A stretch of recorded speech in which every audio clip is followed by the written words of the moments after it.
I cittadini hanno deciso e noi, come sempre, rispettiamo la loro decisione.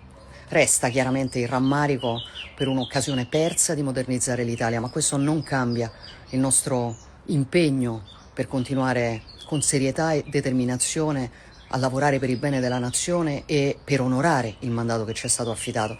Andremo avanti come abbiamo sempre fatto, con responsabilità, con determinazione e soprattutto con rispetto verso l'Italia e verso il suo popolo. Non sono nemmeno le 5 del pomeriggio quando la Premier affida ai social il suo messaggio, incassando di fatto la sconfitta sul referendum della giustizia. Il no lungo lo stivale ha prevalso in maniera netta, andando anche oltre quelle che erano le previsioni della vigilia. 10 minuti dopo Meloni, la nota del guardasigilli Carlo Nordio: prendo atto, dice il ministro, che ribadisce come il voto non abbia significato politico. Di tutt'altro avviso le opposizioni: ce l'abbiamo fatta, viva la Costituzione, afferma Giuseppe Conte del Movimento 5 Stelle. Sonora batosta per il governo, rilancia Matteo Renzi. Dal Partito Democratico, nel corso della diretta di Focus, la riflessione di Alessandra Moretti. Non è soltanto qui una responsabilità di Giorgia Meloni, che governa e quindi ce n'è molta. La responsabilità è anche del nostro schieramento, lo schieramento di centrosinistra,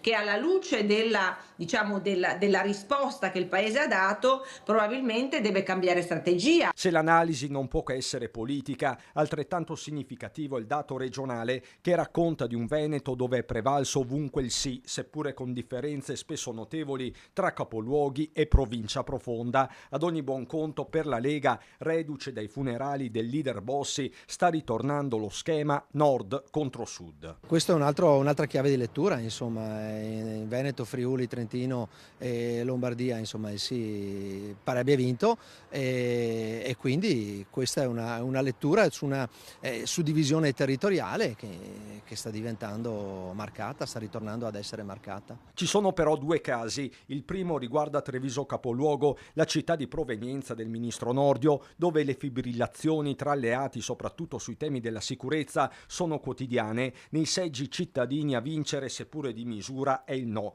Il secondo caso arriva da un'altra città, Venezia, chiamata alle urne in tarda primavera. Anche qui il no prevale e sembra tirare la volata al centro-sinistra di Andrea Martella. La vittoria del no indica una scelta molto chiara. Va difeso l'equilibrio tra i poteri dello Stato come base della nostra democrazia, e indica che questa riforma era costruita male e fatta peggio. I cittadini hanno risposto in maniera inequivocabile, anche a Venezia, con una forte affermazione del no, a difesa dell'equilibrio tra i poteri e anche a dimostrazione che la giustizia deve essere sempre